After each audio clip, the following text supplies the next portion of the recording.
There are plenty of charts library that we can use for our Nuxt.js or Vue.js application.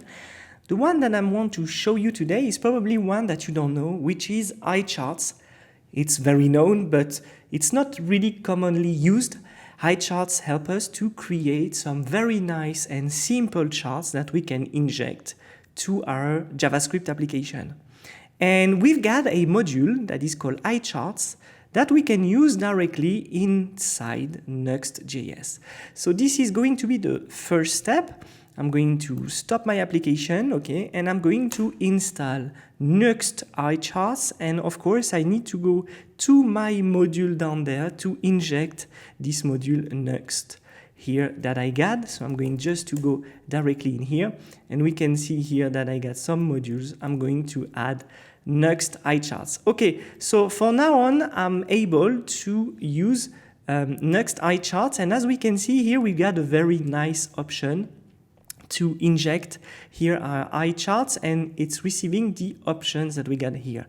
So what I'm going to use here, it's going to be this line here, and I'm going just to make it really custom, okay?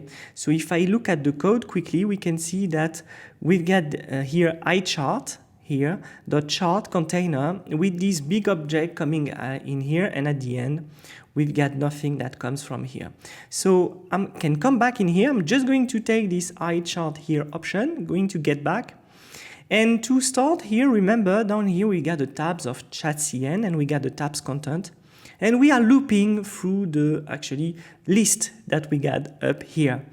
Okay, just for the demonstration, I'm going to go here, just inject iCharts, and I don't have any options yet. So what I'm going to do is just to put here options that I'm going to push here, and I'm going just to go down here, and I'm going to create an options here that is going to be a computed property that is going to return what?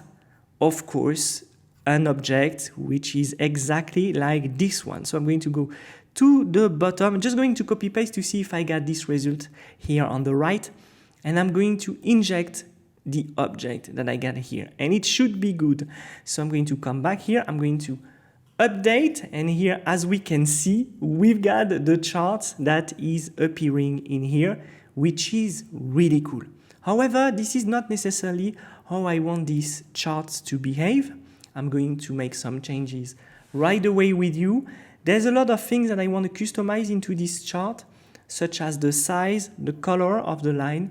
So I'm going to do it right away, and then after, in the second part, I'm going to work on injecting the data depending on the tab we are right now.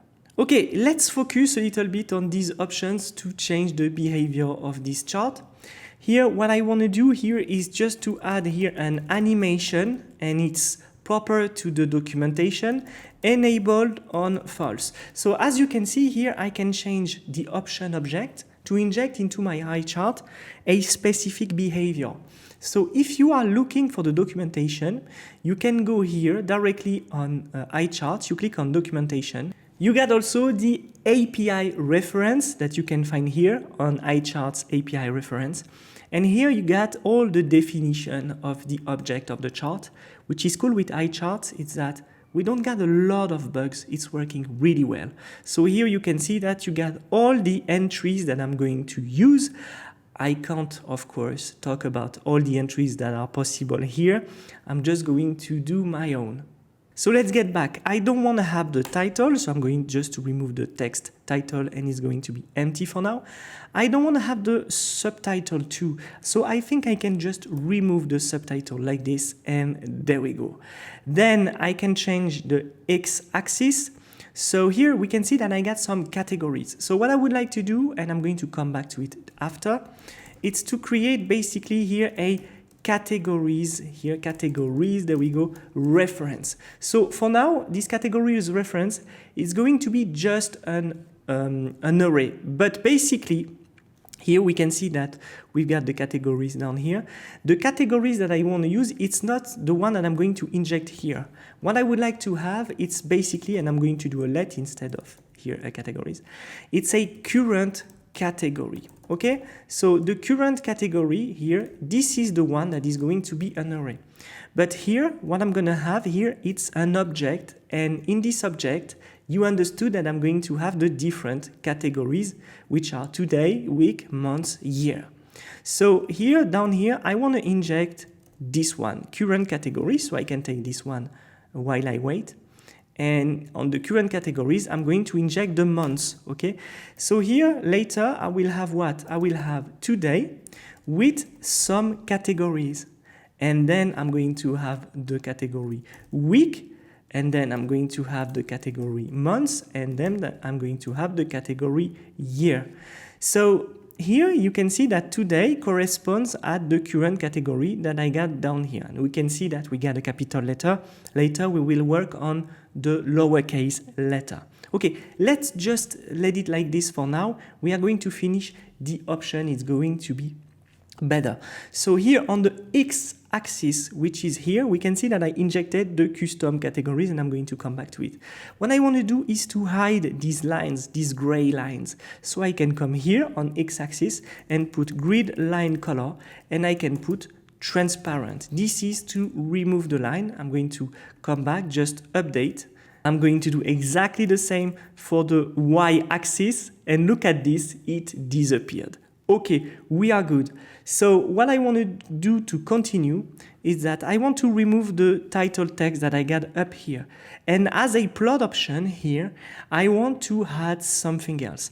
The plot option, it's basically an option that helps us to deal with like the markers and stuff. So I got my lines here, and what I want to do is to remove those little points that I got here. So to do that, I'm going to use marker here. And after marker here, inside marker, I can use enabled, and here I can put enable false. So when I come back and I update, we can see that I don't get the points. However, I still got these temperatures that I want to remove also. So I'm going to remove them just after. I want probably to enable the mouse tracking. So when I move here, we can see that we've got this nice element appearing. You see there's a lot of options that we can use. And it's really, really cool. Okay, down here in series, this is where you are going to have actually all the data, all the lines that you want to inject into your chart, okay? So me, I don't want to have several lines. I'm just going to take one. As a name, I'm just going to put a line down here. And what I would like to do is to have a thicker line. So what I can do is to go here and to put line width 4 pixels, and then I'm good. I'm going to have a thicker line. There we go. And I would like this line to be gradient. So what I can use is the object color, and it's really often that we want to have lines like this. So this is why I go really deep into the lesson to explain to you. Here we're going to have linear gradient, okay, because I want to have a linear gradient.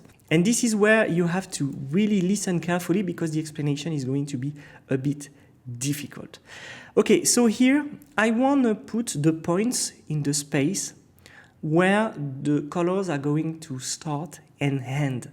So basically here you see that we got 0, 2, 4, 6, 8, 10. Okay, so here horizontally I would like to say, hey, start at this point, start at this point, start at this point. So this is where in stops, I need to push the color and the moment it starts, the moment it ends. So here, this array is going to take several arrays. And the first value in this array is going to be the position. So here, if I put a 0, and I put, for instance, red, let's come back, we can see that the only color that is going to start on 0, right? The only color that is going to start is going to be red. And there's only red because here I got just red in here. But if I had a second one and I put 0.25 and I put blue, and you come back, we can see that suddenly the color passes from red to blue. And there is a gradient color, as you can see. That's what we want with a custom color. However, I already prepared a very nice custom color for you guys. This is going to be like probably orange, I think, if I remember well. So I'm going to pass on 6,9, and here I want to have here 1, and there we go. As you can see, we've got an orange color that is starting here, and I don't want it to start here. I'm going to have 4 colors. So basically, if I have 4 colors here, it needs to end on 1. 1, it's supposed to be the latest color used. You can add as many colors as you want, but what I mean is that the first value is going to switch between 0 and 1. So basically, if I want to have 4 colors, it's going to be 0, 33, 66, and then 1. Okay. So if I come back here, there is no difference because I need to add my own colors.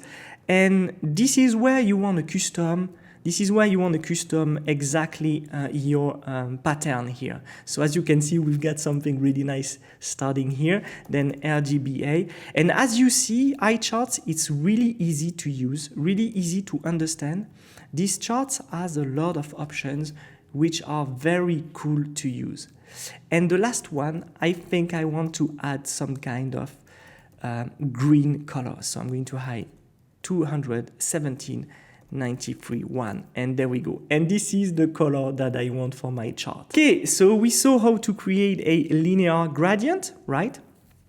Now, what I want to do, it's just to remove the legend. And I want to pass to the next step because it begins to be a bit long.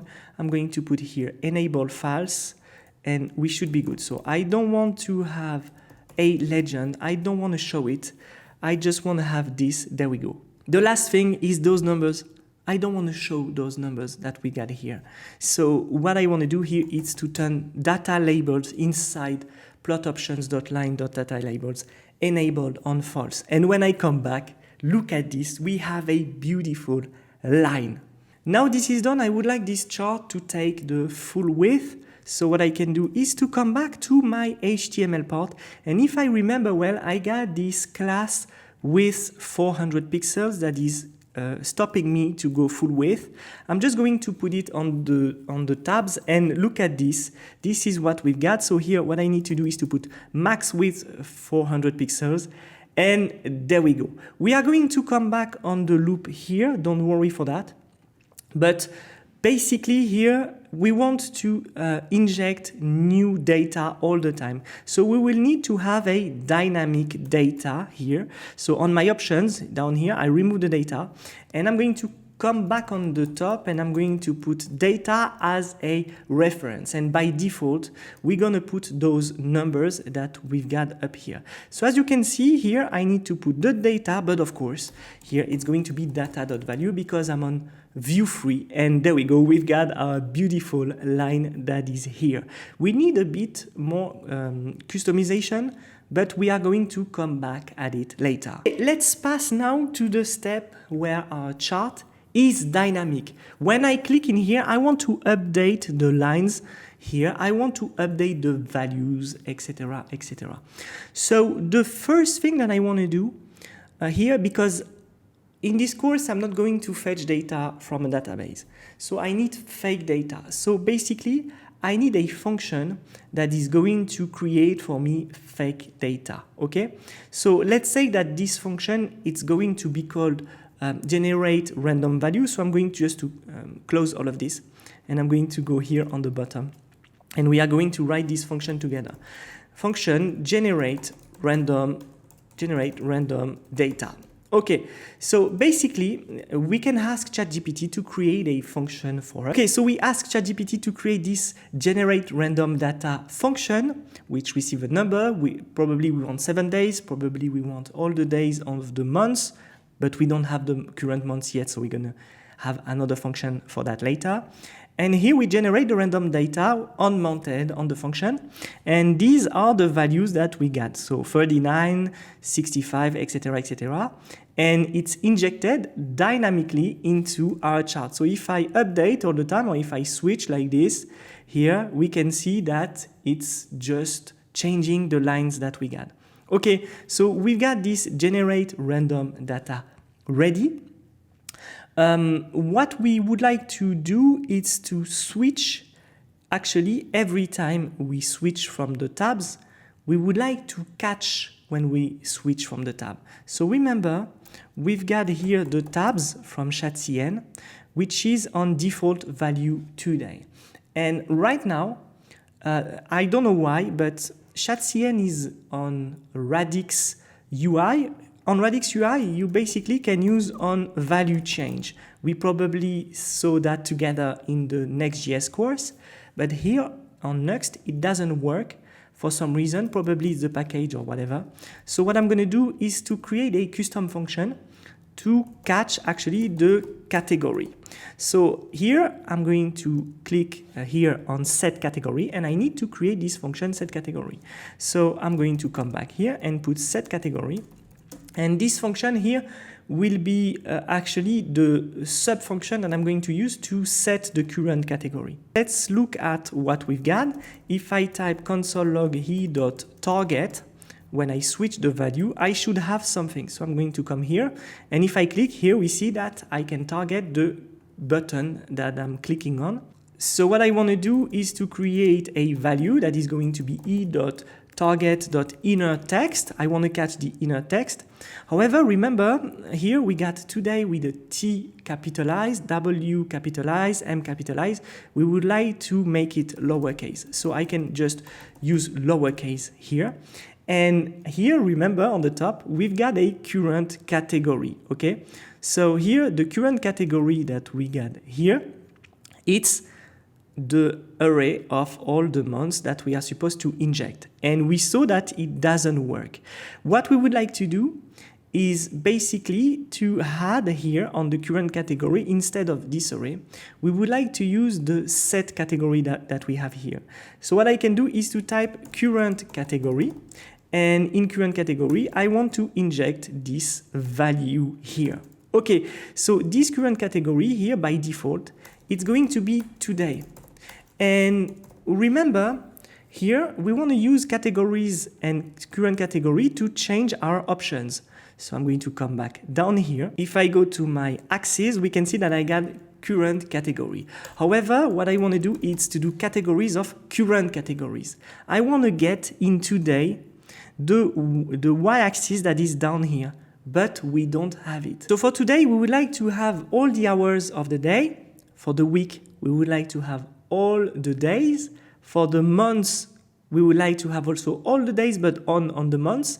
And for the year, we would like to have all the year. Okay, so the months is going to be the separate actually, because we will have a function to get the current months. But for today, week and year, it's really easy. We can get all the days into a big object generated by ChatGPT.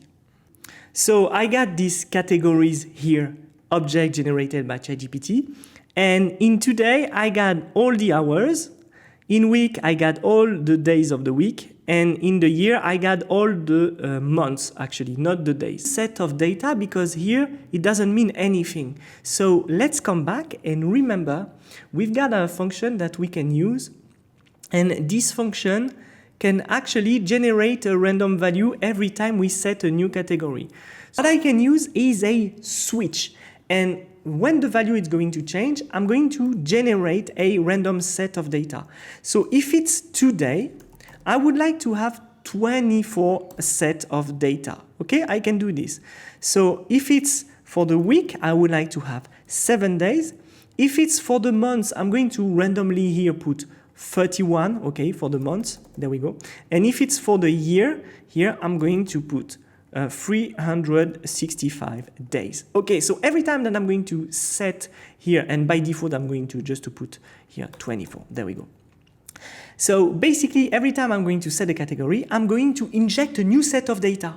Okay, so finally, we arrive on this result. Here we got today, here we got the week, and here we got the year, and we can see that we switch. So we got here 12 value for the year, and for the week, we've got this. This is fake data, guys. Of course, we will need to inject our own data later. The last step is to inject our months, because remember, we don't get the months into our categories.